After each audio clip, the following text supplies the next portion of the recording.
High, আমি সম্প্রীতি। আজ চলে এলাম আমার বার্থডে ভ্লগ নিয়ে। বার্থডে কিভাবে সেলিব্রেট করলাম আর কি কি খাওয়া দাওয়া করলাম আজ সবটা শেয়ার করব। Guys, good morning. It's 2nd March, my birthday. আর এখন বাজে সকাল 10টা। তো ব্রেকফাস্ট করে নেবো। ব্রেকফাস্টে কি কি হয়েছে একবার দেখে আসি। ব্রেকফাস্টের প্রিপারেশন এই যে মা করছে। তো কি হচ্ছে আই থিঙ্ক আপনারা গেস করতেই পারছেন। এখানে পায়েস রেডি, আলুর দম হয়েছে। তো this is my breakfast today.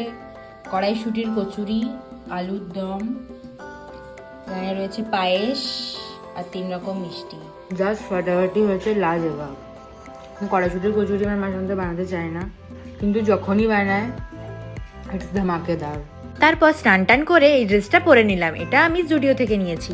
জন্মদিনের সবচেয়ে সুন্দর মুহূর্ত হলো মায়ের হাতে চন্দনের ফোঁটা। লাঞ্চ একদম হালকাই করেছি, কারণ গত 3-4 দিন ধরে খুবই হেভি খাওয়া দাওয়া হয়েছে, তাই বেশি কিছু আর খেতে ইচ্ছে করলো না। লাঞ্চের মেনুতে ছিল চিকেন কষা, পমফ্রেট, সাদা ভাত, বেগুন ভাজা আর মায়ের বানানো আমলকির আচার। তারপর সন্ধেবেলা আমার ফ্রেন্ডসরা এলো, ওই ছোট্ট করে একটু সেলিব্রেশন হবে। আর এদিকে স্নেহা আমার আই মেকআপ করে দিচ্ছিল, ততক্ষণে শ্রুতিও চলে এসেছে।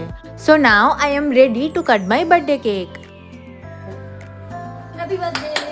Thank you. Happy birthday. Happy birthday to you. Happy birthday to you.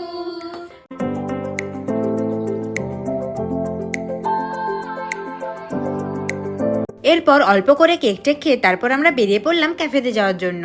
সবাই মিলে একটু খাওয়া দাওয়া হবে এই আর কি। এবার চলুন দেখিয়ে দিই কি কি অর্ডার করেছিলাম। এটা হলো ফার্ম হাউস পিৎজা, আর এটা স্পাইসি চিকেন পিৎজা, আর ছিল white sauce pasta and strawberry cooler. তারপর খাওয়া দাওয়া শেষ করে বাড়ি চলে এলাম। তো এভাবেই আমি আমার জন্মদিন সেলিব্রেট করলাম। ভিডিওটি কেমন লাগলো অবশ্যই কমেন্ট করে জানাবেন। So that's it for today, see you in the next video.